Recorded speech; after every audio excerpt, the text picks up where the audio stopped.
indefinite continued progress of existence and events that occur in apparently irreversible succession from the past to the present and to the future. Time is a component quantity of various measurements used to sequence events, to compare the duration of events and the intervals between them, and to quantify rates of change of quantities in material reality. Time is often referred to as a fourth dimension, along with three spatial dimensions.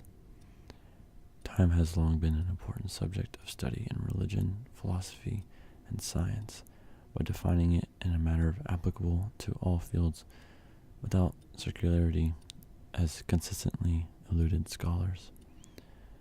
Nevertheless, diverse fields such as business, industry, sports, and sciences, and the performing arts all incorporate some notion of time into their respective measure systems.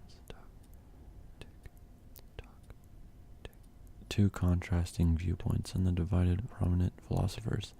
One view is that time is part of the fundamental structure of the universe, a dimension independent of events, in which events occur in a sequence. Isaac Newton subscribed to the realist view, and hence it is sometimes referred as a Newtonian time.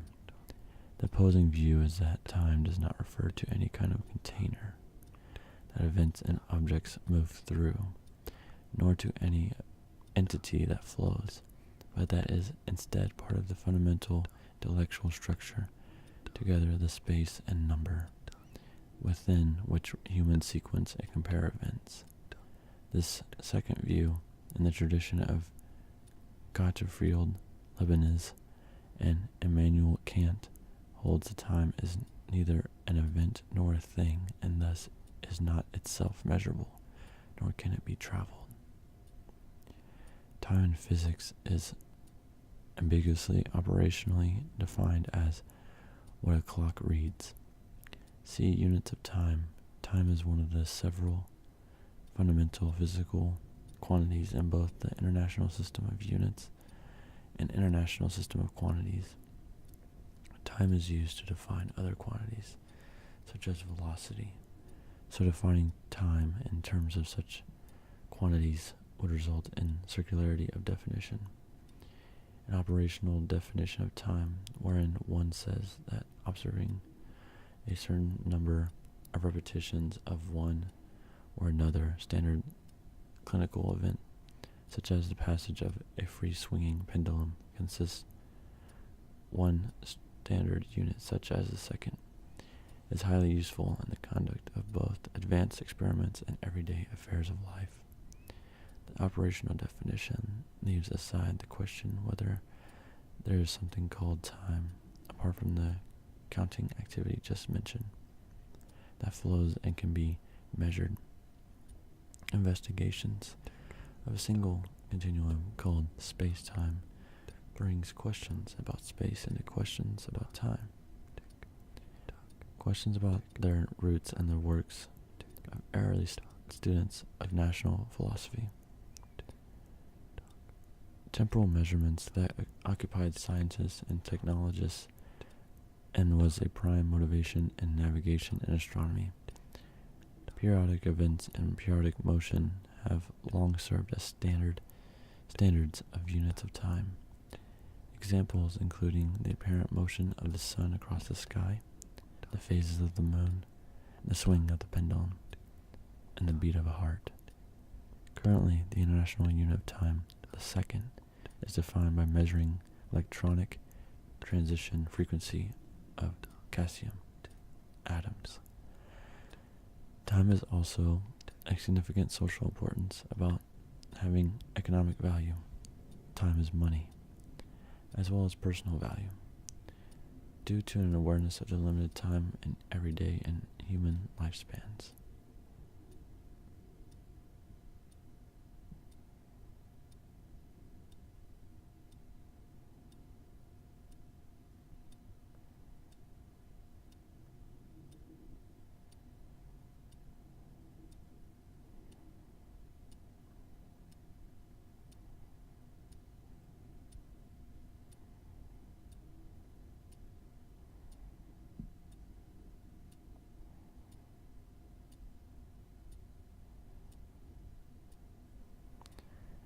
A clock is an instrument to measure, keep, and indicate time. The world clock is derived via Dutch, Northern French, and medieval Latin from the Celtic words klagen and klokka, meaning bell. A silent instrument missing such a striking mechanism has traditionally been known as a timepiece. In general usage today, a clock refers to any device for measuring and displaying the time. Watches and other timepieces that can be carried in one's person are often distinguished them clocks.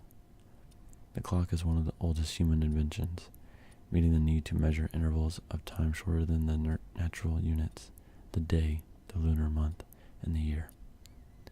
Devices operating on several physical processes have been used over the millennia.